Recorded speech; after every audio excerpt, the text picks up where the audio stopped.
Sung Jinwoo's journey reaches a boiling point as he ventures into the fiery depths of the demon castle in search of the precious Elixir of Life to save his mother. His hidden power grows to unimaginable levels, attracting unwanted attention and forcing unexpected alliances. Meanwhile, a mysterious hunter emerges from a portal after a decade, carrying apocalyptic secrets and a shocking connection to Jinwoo himself, which is about to be revealed in the most brutal way. Now tired of hiding in the shadows, Jinwoo decides to claim his true power, a choice that will put him in the crosshairs of the largest guilds and the president of the association himself. But the biggest shock may not be his newly revealed strength, but rather a name whispered by a vengeful hunter. A name that connects the dark past to Jinwoo's explosive present. Prepare for a twist that will change everything. After killing Kim the next day, Jinwoo goes with Jin to another portal, but he is completely shocked to see the shadows doing all the work. Because of this, Jinwoo apologizes for not having told him earlier and explains that all those nights are part of one of his abilities, but it's somewhat complex, to provide more details about it. As soon as the shadows finish their task, Iron celebrates with a shout. But Jinwoo, with a snap of his fingers, makes them withdraw in an organized manner to extract the minerals. When this happens, Jinwoo asks to be allowed to do something, as it was the least he could do. And at that exact moment, one of the shadows hands him some crystals so that he can also contribute, which he appreciates. In a change of scene, we see that some hunters in the United States were attacked by an unknown individual inside a portal. This individual explains to the last of them that there is no need to worry, as he only left the others unconscious. This doesn't help much, as he doesn't know English for them to understand him, but what he manages to say is that he is human and wants to return home. Later, Jinwoo enjoys a meal with Dinho, and here they talk about having already completed 19 missions.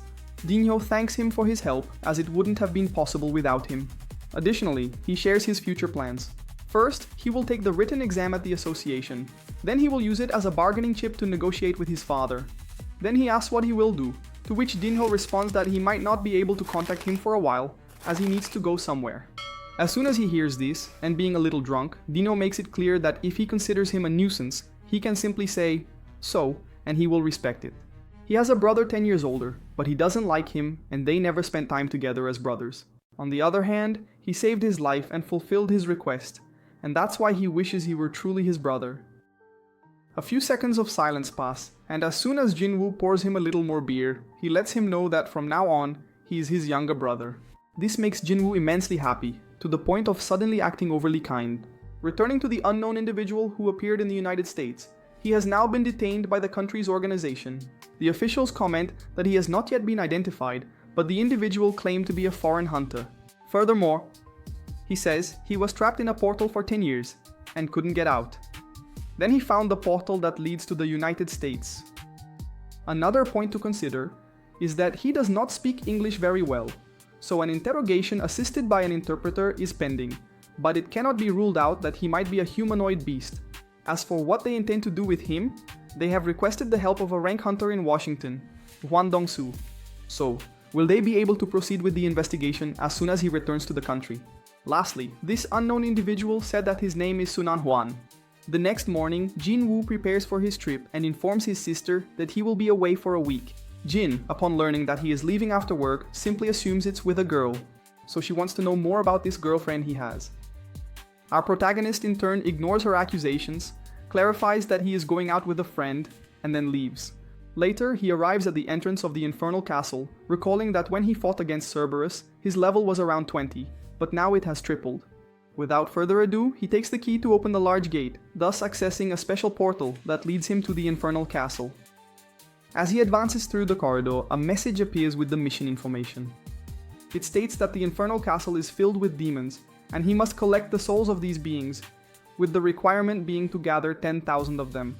This catches him by surprise, but he knows well that he came here for another purpose, which is the Elixir of Life. For this reason, it doesn't matter whether it's 10,000 or 100,000 souls.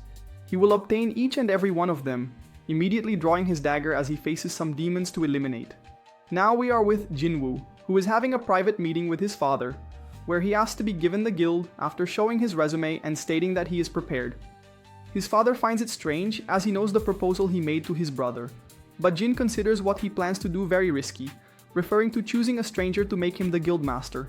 At that moment, his father mentions the name Sung Jin, and says that he is aware of the double dungeon incident, the annihilation of Hwang Dong-Soo's team, and the murder of prisoners by the supervision department.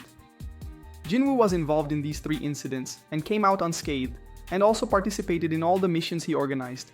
Furthermore, he heard that it was him who saved the hunters in the red portal. But not only that. The White Tiger Guild plans to recruit him. After mentioning all this, he agrees to hand over the guild with one condition, that he recruits Jinwoo to be in the guild with them, something that Jin agrees to do. After spending a good amount of time eliminating demons, Jinwoo receives an access permit for the upper floors. At this moment, he checks that to use this permit, he needs to go to the portal on the first floor, which will take him to the second floor. As he advances, he sees that this dungeon is enormous, and it seems like they put an entire city inside a building to be able to advance more quickly.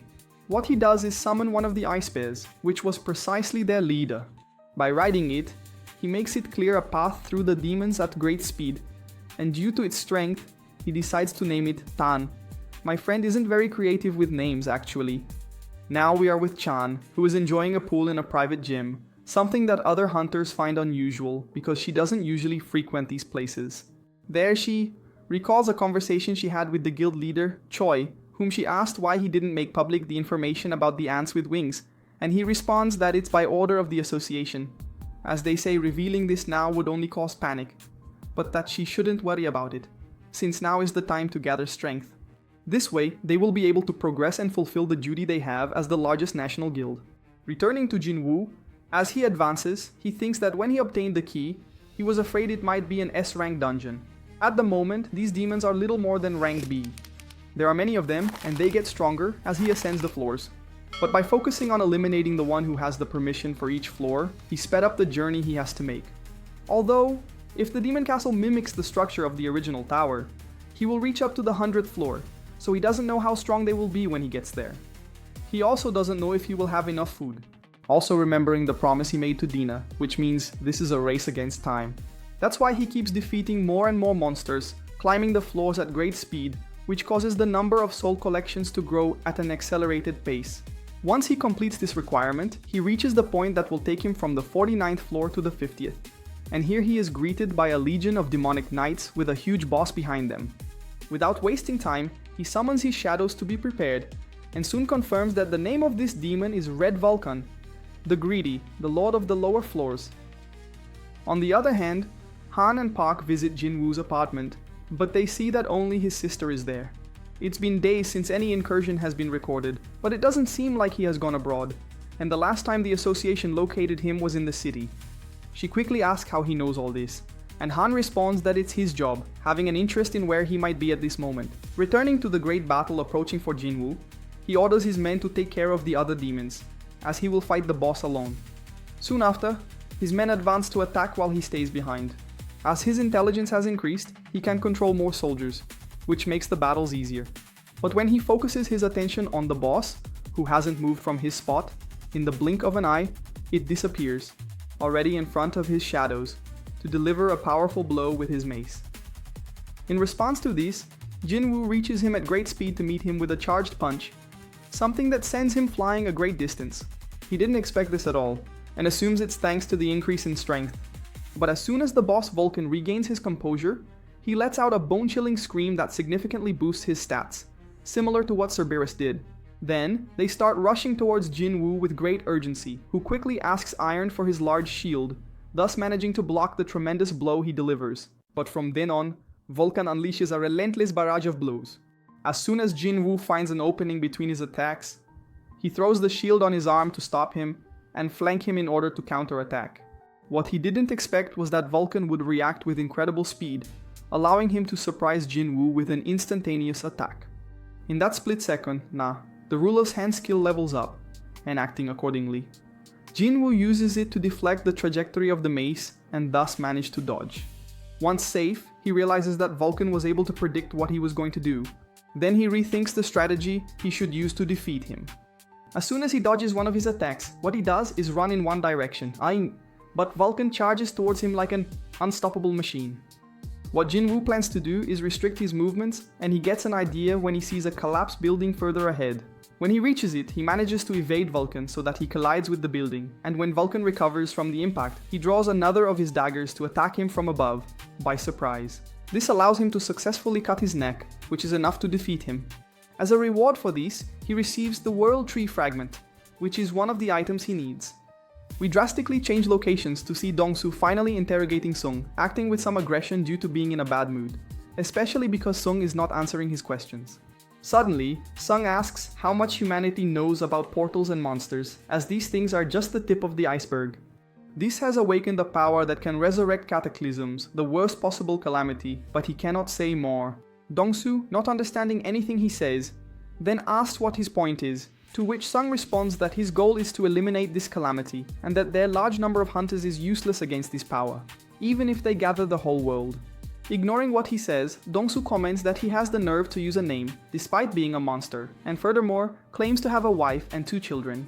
Upon seeing his record, he raises a malicious smile and then asks what his son's name is.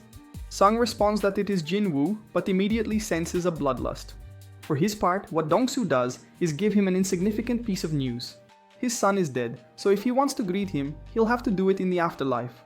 For his part, Jinwoo continues advancing rapidly by defeating the floor bosses without any problems, and even notices that some of the demons might feel fear, but he doesn't pay attention to it. Suddenly they show us that the entire building where they were interrogating Sung has been demolished. It turns out that in a matter of seconds, Hwang Dong-Soo lost without being able to do anything, which clearly means that Sung escaped.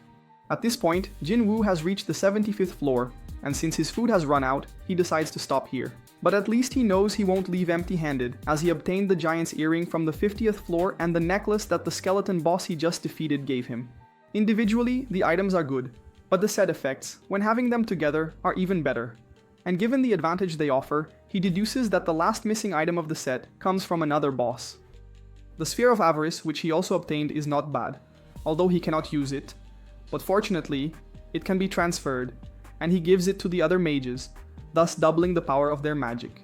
Additionally, he chose a loot box upon completing the mission and thought he had missed his chance.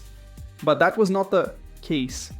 Upon opening it, what he receives is a key, but in the details window he doesn't get any information about it. The only thing it says is that the information will be revealed when the conditions are met. Putting this matter aside, he reviews the plan he has had since entering the demon castle. Volcano the Miser gave him a fragment of the World Tree, and on the 75th floor, Methos, the Soul Guide, gave him the spring water from the Spirit Forest. He has 2 of the 3 ingredients he needs for the Elixir of Life, so only one is missing to be able to save his mother. With this in mind, he knows that the next time he returns, he will obtain it without fail. Upon leaving the Infernal Castle, Jinwoo checks that he has already obtained 2 materials to craft the Elixir of Life. Therefore, now only one is missing, the purified blood of the Demon King. To obtain this, he must be completely prepared and sees it as a positive point that his level has increased significantly after the trip to the Demon Castle. However, officially his level is still rank E, and although he needs to level up, he cannot participate in high-level raid missions if he remains like this. For this reason, he decides to end this charade by proposing to undergo a rank re-evaluation. The next day, he visits the association's headquarters to participate in the re-evaluation. Hun, a member of the White Tiger, was there. As soon as he notices his presence, he makes a call to Bike to inform him that Jinwoo has arrived, and he quickly prepares to go there. Meanwhile, Jinwoo waits a bit until he is called into the examination room. The person in charge indicates that he should place his hands on the black crystal, but at the moment of collecting the data, the system encounters an error. A few seconds later, the director arrives to see what's happening, and she shows him the malfunction that the machine has. But when the director repeats the process and sees for himself, he is quite surprised because it is not a mechanical failure after all, but rather that this reading indicates an inability to evaluate. In other words, Jinwoo's magical power exceeded the machine's limit, and this serves as proof that the 10th has finally appeared in this country. Another rank is Hunter. Around the building, Choi asks Jinwoo about how the investigation on the flying ants is going. He reports that an autopsy has already been conducted, and what they are doing is comparing the internal structures and the residual magical power with previous specimens to estimate the current ones, and this process should take some time to reach a conclusion. After hearing him, Choi brings up the topic of the Red Portal, as he learned that the White Tiger allowed a non-member to participate in the incursion mission and even let him defeat the dungeon boss. That's why he is curious about who this person is, but Jinwoo clarifies that he doesn't know the details, as he wasn't present that day. At that moment, they can hear a commotion inside the building thanks to their enhanced hearing, and Choi decides to go see what's happening as he is interested. This is where Jinwoo is at the entrance and a scandal forms around him as the news that he is a rank S hunter quickly spread. The director indicates that it will take a little time to handle the identification with his new rank, so in the meantime he has to wait.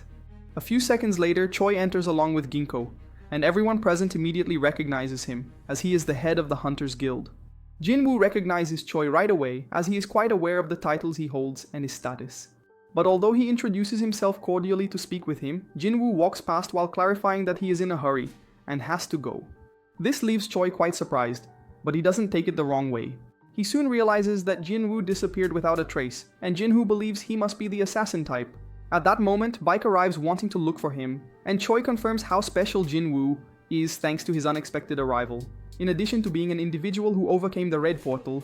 On the other hand, as soon as Baek sees that he is here, he immediately understands that he has discovered what Jinwoo is. Later that night, Jinwoo visits his mother in the hospital, and upon leaving, Jinwoo visits him by surprise. There, he says that Jinwoo made him realize how blind he was, as he could never discover his potential. The task of the surveillance division to which he belongs is to monitor hunters, as well as to punish those who break the law. But he clarifies that they are not watching him as a criminal. And although the surveillance division is the only one that controls the hunters, this does not apply to rank S hunters, as they are powerless against such a level. Out of nowhere, the president of the Hunters Association himself arrives, introducing himself as Go-Gun I. After that, they head to a place to talk privately, where Go informs him that the re-evaluation is completely useless, as by the time he receives this result, they are already leading rank S. And the reason they take a break to formalize and announce it is because it is a grace period. This way, they can ensure the opportunity to first meet such unique talents like him. And although the cost of the Hunter Association is enormous, there are few hunters, as they generally prefer guilds to gain status and money. He then asks him to join the association, being willing to offer him the most important position within it. Jinwoo is surprised by such a proposal and asks why he is doing this. Go explains to him that it is not the government that sustains the country now, but rather the hunters, and they are distributed among 5 main guilds. There are 5 dragons that maintain a delicate balance, but if he decides to join them, this balance will be broken. The association should be a 6th power in the country that can control the rest, and he assures him that he has the power to make this a reality. Jin reflects well on this, as he thinks it's not a bad deal since it ensures him future promotions. Besides the government and the media, President Go must have influence everywhere, and is an astounding hunter who was the first rank ES in the country. Thus, he has great magical power, and a physique that does not show his 80 years. Even at his age, he is on the same level as him after having leveled up, so if he accepted his proposal, it would change his life. Even so, he decides to refuse his offer, because he wants to fight, that is, fight against the monsters, as he believes his place is in the dungeons. Go is surprised to hear him, and notices that his eyes do not show deceit, which moves him in front of someone like that.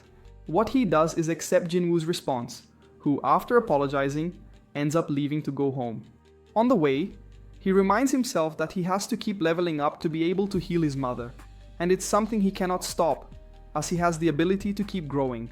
On a new day, Dong-Soo finally wakes up after the beating he received, and is greeted by the deputy director, who directly asks him if Sung is really a monster. This makes Dong-Soo recall some of the things he saw about him, and he doesn't hesitate to respond that he has nothing human about him. After hearing him, the deputy director asks him to focus on recovering, and to go to administration when he is discharged. And what about Sung? They are still looking for him, but he doesn't believe at all that they can capture someone who was able to defeat him. Alone, Dong-Soo begins to boil with anger, clearly remembering the threat Sung made to him about never approaching his family again. He considers this one of the most humiliating defeats, but he refuses to accept this outcome. And since he knows where Sung is headed, he plans to obtain an artifact to crush him alive. Returning to Jinwoo, he was precisely thinking about these objects. The artifacts could be considered artificial relics, but for hunters, they are high-level equipment that only the best craftsmen prepare. Now that there are more hunters, there are plenty of them in online auctions, but he complains about why they are so expensive when checking their prices.